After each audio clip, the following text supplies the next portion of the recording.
नमस्कार दर्शक बंधु, आपण समस्त को मो चैनल को पुणी थरे स्वागत करुछि। भिडियोटी को शेष पर्यंत देखिबा पूर्वरु एहाको गोटे लाइक कमेंट निश्चय करंतु एवं आपण जदि मो चैनल रे नुआ आसीछंती तेबे चैनल को सब्सक्राइब करि दियंतु। तेबे चलंतु आगो को बढ़िबा। 15 अगस्त 2025 शुक्रवार दिन पड़ुअछि पवित्र जन्माष्टमी पूजा एवं घरे घरे भगवान श्रीकृष्णଙ୍କର जन्म उत्सव पालन करा जाए। भाद्रव मासर कृष्ण पक्षर अष्टमी तिथि रे भगवान श्रीकृष्णଙ୍କର जन्म होइथिला। एथिपाई प्रतिवर्ष भाद्रव मासर कृष्ण पक्षरे अष्टमी तिथि को श्रद्धा भावरे भक्त माने भगवान श्रीकृष्णଙ୍କର जन्म उत्सव पालन करिथांती। एही दिन किछि खास गुप्त उपाय थाए जहाकू करिबा द्वारा मनुष्य को धन संपत्ति समृद्धि एवं सफलता समाजरे मान सम्मान एही सबु प्राप्त होइथाए। कारण जन्माष्टमी को तत्रर 4 रात्र मध्यरु गोटे रात्रि मना जाइथाए। जेउ व्यक्तिंक जातकरे चंद्रमा दुर्बल होइथांती सेमानंक पाई एही व्रत करिबा बहुत लाभदायक होइथाए। जेउ लोक संतान प्राप्त करिबा को चाहुछंती सेमानंकु एही व्रत निहाती करिबा उचित एवं कुंवारी झियो माने व्रत रखी भगवान श्रीकृष्ण को झुलण रे झुलाइले सेमानंकर विवाहर खूब शीघ्र जोग बनिथाए। एही दिन व्रत पूजा करिबा बहुत भल होइथाए।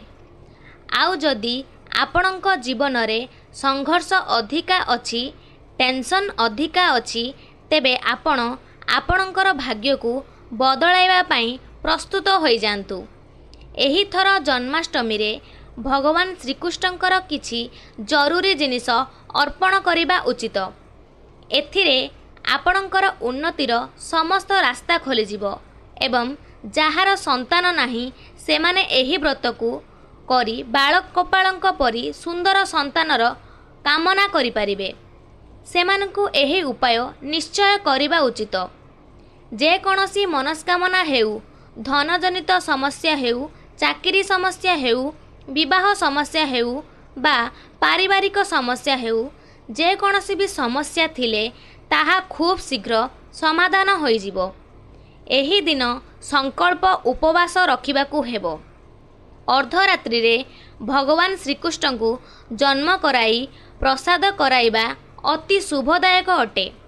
जेउ लोक एही व्रत रखिबाकू चाहुथांती सेमाने ध्यान रखिबे भगवान श्रीकृष्ण जन्म हेबा पूर्वरु 11:30 पूर्वरु आपण स्नान करि दियंतु। स्नान रे अल्प कला राशि मिसाई दियंतु। जेउ लोकंकु राति रे स्नान करिबा सूट करि न थाए सेमाने निजर स्वास्थ्यर ध्यान रखी स्नान करिबा उचित किंबा हाथ मुह धोई वस्त्र धारण करिबा उचित। एहा परे ही भगवान श्रीकृष्णଙ୍କର मूर्ति एवं तांकर फोटो को छुईबा उचित।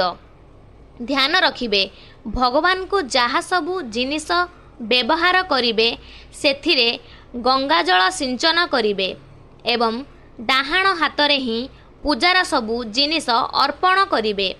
एहा सहित तुलसी पत्र सबु भोगरे निश्चय अर्पण करिबा उचित। एहा सहित आपण खास 5टी जिनिस जहाकू आपण एही दिन भगवान श्रीकृष्ण को अर्पण करिबा उचित। पूरा भक्ति भावरे अर्पण करंतु, पूर्ण विश्वास रे अर्पण करंतु। तेबे आसंतु जानिबा सेही सबु जिनिस कौन अटे। सर्वप्रथमे जिनिस जहा अर्पण करिबार अछि ताहा गाई एवं बाछुरी अटे। जदि आपण गाँ रे रहुछंती जदि रखिबा संभव अटे ताहाले किनि पारिबे। जदि आपण सहर किंबा विदेश रे रहुछंती जदि गाँ रे एहा किनिबा संभव नथिबो तेबे आपण छोट रूपार गाई एवं बाछुरीर मूर्ति नहीं आसंतु एवं भगवान का पाखरे स्थापन करंतु। जदि आपण रूपार मूर्ति आनीपारुनाहांती तेबे माटीर मूर्ति आनीपारिबे। खास करी जदि आपणकर खराब आर्थिक स्थिति रे दिन बीतुछि ताहाले जन्माष्टमी दिन आपणଙ୍କୁ गाई एवं बाछुरीर मूर्ति आनिबा उचित। एमिति करिबा द्वारा आपणकर आर्थिक समस्या दूर होइजिबो। एहा सहित संतान प्राप्ति पाई आपणଙ୍କୁ गाई एवं बाछुरीर मूर्ति आनी भगवान को अर्पण करिबा अति शुभदायक होइथाए। तीर्थ जिनिस जहा बहुत चमत्कार होइथाए एवं भगवान श्रीकृष्ण को अति प्रिय होइथाए आउ ताहा हेला कईंच बा कुंज। आपण माने देखिथिबे भगवान श्रीकृष्ण को कईंचमाळ पिंधा जाइथाए आउ एही दिन आपण कईंचमाळ भगवान श्रीकृष्ण को अर्पण करिबा बहुत खास होइथाए एवं परे आपण चाहिले सेही माळ को निजे धारण करि पारिबे किंबा सेही माଳରେ जप करि पारिबे। एहा सहित आपण एही माळार दान को आपण सिंधुकरे रखि पारिबे। कोनोसी हळदिया कपड़ा किंबा सबुज कपड़ारे बांधी एही जिनिस रखिबा द्वारा आपण धन को निज आड़कू आकर्षण करि पारिबे। जन्माष्टमी रे जेउ तृतीय जिनिसटी अटे जहाँ आपण को आनिबा दरकार ताहा हेउची दक्षिणवती शंख। कुहा जाए जे एही शंख जेउ घरे रही थाए सेही घरे केबे भी धन संपत्तिर अभाव रहे नाही एवं जेउ परिवार रे विधि विधान रे एही शंखर स्थापन करा जाई थाए सेठाकू भूत प्रेत नकारात्मक शक्तिर प्रवेश हुए नाही। एथिपाई दक्षिणवती शंख को घरे प्रतिष्ठा करिबा उचित। जन्माष्टमी दिन एही शंखरे क्षीर नेई भगवान श्रीकृष्ण को अभिषेक करिबा उचित। एहा अति शुभदायक होइथाए। घरे सुख समृद्धिर बुद्धि होइथाए। एही शंखर प्रयोग रे ऋण हेउ रोग हेउ दारिद्रता हेउ सबु नष्ट हो जाए एवं सबु प्रकारर संपूर्णता आसी थाए। चतुर्थ जिनिस जहा आपणक घर को आनिबे जन्माष्टमी रे ताहा हेउची बंसी। भगवान श्रीकृष्ण सबुबेले बंसी को निज पाखरे रखिथांती। प्रेम एवं शांतिर संदेश देउथिबा बाउंसर बंसी तांकर शक्ति थिला। खास करी जदि आपणक घरे वास्तुदोष जोगु चिंतित रहुचंती ताहाले जन्माष्टमीर पवित्र दिन आसुची। एहाठारु आउ भल दिन केबे मिलिबनी। आपण घर को बंसी नहीं आसंतु एवं राति समय रे भगवान श्रीकृष्ण पूजारे सेही बंसी को अर्पण करि दियंतु। ता परदिन सकाळु सेही बंसी को आपण आपणक घरर पूर्व दिगरे कांथरे लगाई दियंतु। एमिति करिबा द्वारा आपणक घरर वास्तु दोष धीरे धीरे समाप्त होई जिवो। एमिति करिबा द्वारा घरे सकारात्मक वृद्धि पाइब एवं आर्थिक असुविधा दूर हेबारे साहाय्य करिवो। जदि मानसिक चिंता अधिका रही थाए स्वामी स्त्री मध्यरे झगड़ा हेउथिले जन्माष्टमी दिन जेउ बंसी आनिबे ताकू भगवान श्रीकृष्ण को अर्पण करिबा परे सेही बंसी को आपणक शोइबा गृहरे खट पाखरे रखंतु। एमिति करिबा द्वारा आपणक वैवाहिक जीवन सुखमय हेबाकू लागिबो। जदि घरे कोनोसी सदस्य बेमार रे पड़िछंती ताहाले तांको रूम रे कबाट उपर किंबा मुंड पाखरे बंसी रखिबा द्वारा स्वास्थ्य रे लाभ मध्य मिली थाए। पंचम जिनिस जहा आपणଙ୍କୁ अर्पण करिबार अछि ताहा हेउची गोमती चक्र। ध्यान रखिथिबे गोमती चक्र किनिबा बेले देखिकी आनिबे कारण सबुठु अधिक नकली मिली थाए जहा कैल्शियम रे तैयारी होई थाए। पत्थर व काचर भी मिली थाए। କିଣିଲା ବେଳେ ଦେଖିକି କିଣିବେ। ଜ୍ୟୋତିଷରେ ତିଆରି ଓରିଜିନାଲ ହିଁ ନେବେ। ଏହି ଗୋମତୀ ଚକ୍ରକୁ କୌଣସି ବ୍ରହ୍ମଚାରୀ ପଣ୍ଡିତ ଦ୍ୱାରା 88,000 ଜପ କରାଇ ସିଦ୍ଧ କରି ରଖିବା ଉଚିତ। ଯଦି ଆପଣ ବ୍ୟବସାୟରେ, ଚାକିରିରେ ଏବଂ ଚାକିରିରେ ପ୍ରମୋସନ ପାଇଁ ଜନ୍ମାଷ୍ଟମୀ ଦିନ 11ଟି ଗୋମତୀ ଚକ୍ରକୁ ନେଇ ଲଡ଼ୁ ଗୋପାଳଙ୍କୁ ଅର୍ପଣ କରନ୍ତି, ଆପଣଙ୍କ କାର୍ଯ୍ୟରେ ସମ୍ପୂର୍ଣ୍ଣତା ପାଇଁ ପ୍ରାର୍ଥନା କରନ୍ତି, ତାହେଲେ ଆପଣଙ୍କୁ ଅବଶ୍ୟ ହିଁ ସଫଳତା ମିଳିବ। ତାପରେ ସେହି ଚକ୍ରକୁ ଘରର ମୁଖ୍ୟ ଦ୍ୱାରରେ କିମ୍ବା ଅଫିସରେ କିମ୍ବା ଦୋକାନରେ ଘରେ ଏହାକୁ ହଳଦିଆ ରେଶମ ବସ୍ତ୍ରରେ ବାନ୍ଧି ଝୁଲାଇ ଦିଅନ୍ତୁ।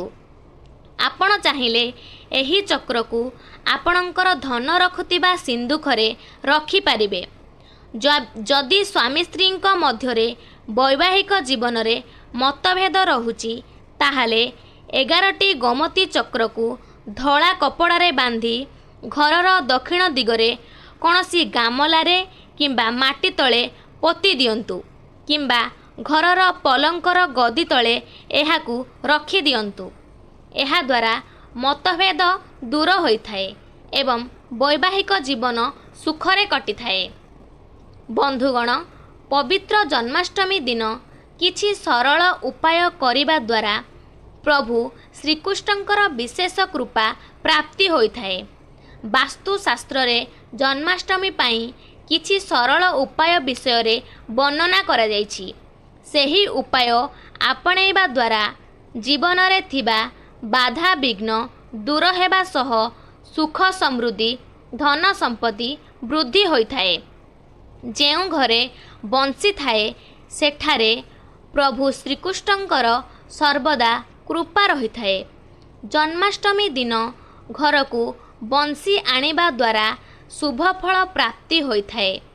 ଏହି ଦିନ ଘରକୁ ବଂଶୀ ଆଣି ରାତିରେ ପ୍ରଭୁଙ୍କୁ ଅର୍ପଣ କରନ୍ତୁ। ଦ୍ୱିତୀୟ ଦିନ ଏହି ବଂଶୀକୁ ଘରର ପୂର୍ବ କାନ୍ଥରେ ଲଗାଇ ଦିଅନ୍ତୁ। ଏହାଦ୍ୱାରା ଘରେ ଥିବା ବାସ୍ତୁଦୋଷ ଦୂର ହୋଇଥାଏ। ଘରର ମୁଖ୍ୟ ଦ୍ୱାରରେ 2ଟି ବଂଶୀ ଲଗାଇବା ଦ୍ୱାରା କର୍ମକ୍ଷେତ୍ରରେ ସଫଳତା ମିଳିଥାଏ।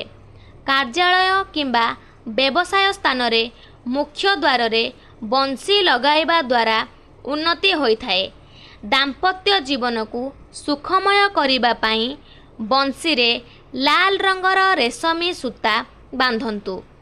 ମୟୂର ପୁଞ୍ଛ ମଧ୍ୟ ପ୍ରଭୁଙ୍କର ବହୁତ ପ୍ରିୟ। ମୟୂର ପୁଞ୍ଛ ରଖିବା ଦ୍ୱାରା ପରିବାର ସଦସ୍ୟଙ୍କ ମଧ୍ୟରେ ଉତ୍ତମ ବୁଝାମଣା ସହ ସୁସମ୍ପର୍କ ଓ ଭଲ ପାଇବା ରହିଥାଏ। ପରିବାରରେ ସକାରାତ୍ମକ ଶକ୍ତି ପ୍ରବେଶ କରିଥାଏ। ପିଲାମାନେ ଅଯଥାରେ ଜିଦ୍ଦି କରୁଥିଲେ, ସେମାନଙ୍କ ବହିରେ ମୟୂର ପୁଞ୍ଛ ରଖନ୍ତୁ। ଏହି ଦିନ ଘରକୁ ଶଙ୍ଖ ଆଣନ୍ତୁ। ଭଗବାନ ଶ୍ରୀକୃଷ୍ଣଙ୍କ ପୂଜା ସମୟରେ ପୂଜା ପାଠରେ ଫୁଲର ବ୍ୟବହାର କରନ୍ତୁ। ପ୍ରଭୁଙ୍କୁ ହଳଦିଆ ବସ୍ତ୍ର, ଚନ୍ଦନ ଅର୍ପଣ କରନ୍ତୁ। ପୂଜାରେ କଳା ରଙ୍ଗର ବ୍ୟବହାର କରନ୍ତୁ ନାହିଁ। ହଳଦିଆ ଭୋଗ ପ୍ରଭୁଙ୍କୁ ଅର୍ପଣ କରନ୍ତୁ। ପ୍ରଭୁଙ୍କୁ ଲାଲ ରେଶମୀ ସୂତା ଅର୍ପଣ କରନ୍ତୁ। ତୁଳସୀ ପତ୍ର ଅର୍ପଣ କରନ୍ତୁ। ଲହୁଣୀ ଓ ମିଶ୍ରି ଅର୍ପଣ କରନ୍ତୁ। ତେବେ ଦର୍ଶକ ବନ୍ଧୁ, ଯଦି ଆଜିର ଭିଡ଼ିଓଟି ଆପଣଙ୍କ ଉପକାରରେ ଆସିଥାଏ, ତେବେ ଭିଡ଼ିଓଟିକୁ ଲାଇକ୍, ସେୟାର ଓ କମେଣ୍ଟ କରିବା ସହ ମୋର ୟୁଟ୍ୟୁବ୍ ଚ୍ୟାନେଲ ସାନ୍ଭି କ୍ରିଏସନ୍କୁ ସବସ୍କ୍ରାଇବ୍ କରି ବେଲ୍ ଆଇକନ୍କୁ ଦବାଇ ଦିଅନ୍ତୁ, ଯାହାଦ୍ୱାରା ମୋ ଚ୍ୟାନେଲରେ ଆସୁଥିବା ସମସ୍ତ ନୂଆ ନୂଆ ଭିଡ଼ିଓକୁ ଆପଣ ପ୍ରଥମେ ଦେଖିପାରିବେ। ଜୟ ଶ୍ରୀକୃଷ୍ଣ।